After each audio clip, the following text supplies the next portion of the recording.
Like, well, quick on Alexander. Hey, so the skill sets he would have had, like what weapons he was able to be proficient in. I assume he could wrestle, because that was like everyone wrestled. What did he know how to do? He had the standard Greek physical education, which was two different types of foot racing: throwing the javelin, throwing the discus, practicing haplomachia, which is fighting on foot with a large shield and a spear, um, and boxing. And I'm not sure, but I would bet Pancratian. That's open for discussion. He was not the best of.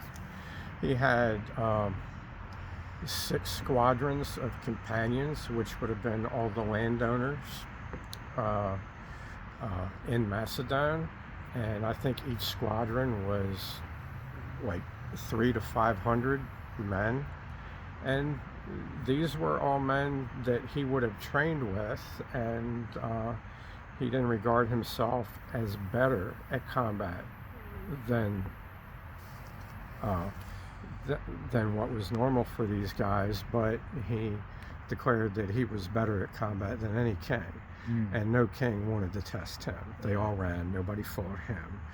And he traveled with 9, first 8, then 9 personal guards.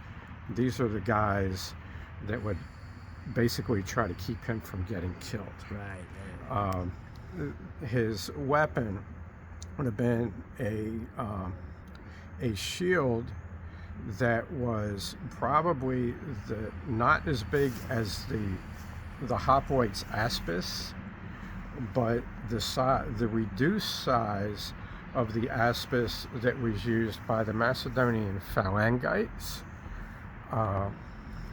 and the peltests and the hybrid peltest hoplite under the reforms of a Greek mercenary named Iphicrates.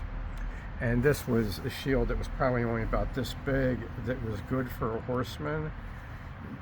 The Macedonians, I think, probably wore the horsemen probably wore the shield on their back a lot. Yeah. While they were using their lance. They didn't have stirrups. They'd have to rock back That's and right. forth.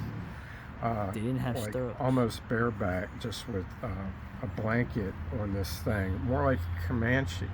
Okay. Really? Yeah, like the Comanche. Like, yeah, you know. Now, the thing that was, they would also, the mounted companions, there were foot companions that were 3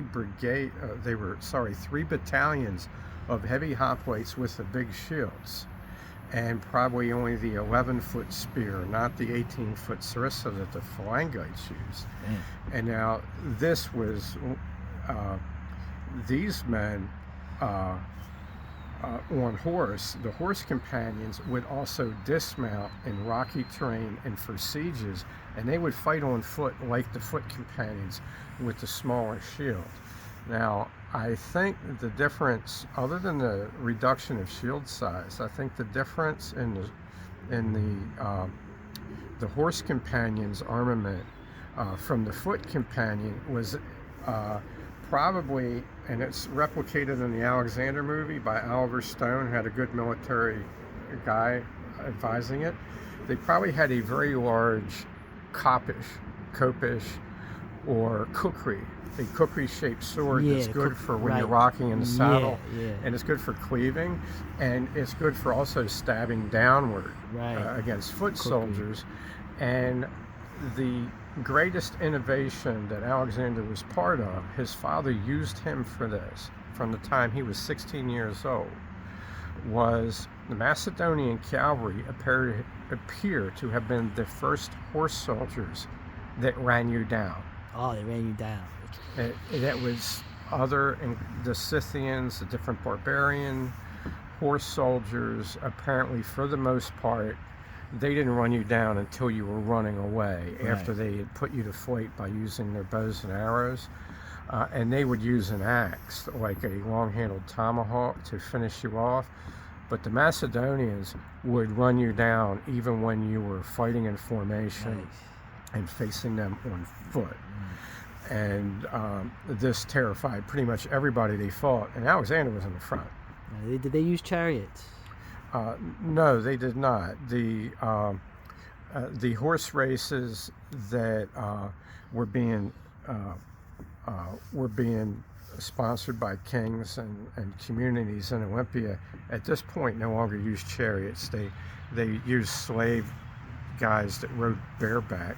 I think they were still using chariots in the Colosseum. age of like the famous battle of Thermopylae, which was the 300 Spartans. I'm hazy on when they switched to bareback riding from chariot, and I think maybe the chariot race did continue with some type of light chariot at Olympia, but I'm not sure. I think it was the Romans that kind of resurrected the chariot race. The thing too is like how we'll end this with, but how did he in battle? How did he signal guys? Obviously, I'm sure he had a game plan that everyone knew, but if something changed in the tide of battle, how did he signal the people that he wanted? They used messengers. It does not seem like they used musical instruments or flags. Okay, just because I haven't read about them, but there was a council of war the night before. Okay. And every officer was there. Okay. All right. Okay, so everybody knew what the plan was. They knew what the backup plan was, and he would use messengers. And apparently, they would yell. They would use like marching songs and cheers. Okay. When they were going up against the Free Thracians, going up Mount Hymus, when they were marching up through this pass, and the Thracians were rolling wagons down against them, trying to crush them. The foot companions would use a cheer to signal to the rest of the troops that it was time to attack. Yeah. And of course, Alexander was very visible being on a horseback, so there's a signal, there's a utility of signaling when you have the leader going out and actually riding across the whole battlefront in front of both armies.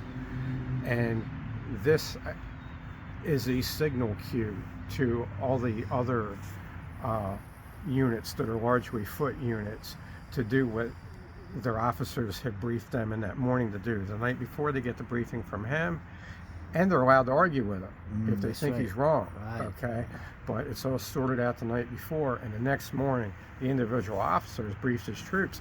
Even if he's an arrow, his men already know what the deal is. Okay, that's interesting. When they see different things happen. Okay, cool. All right.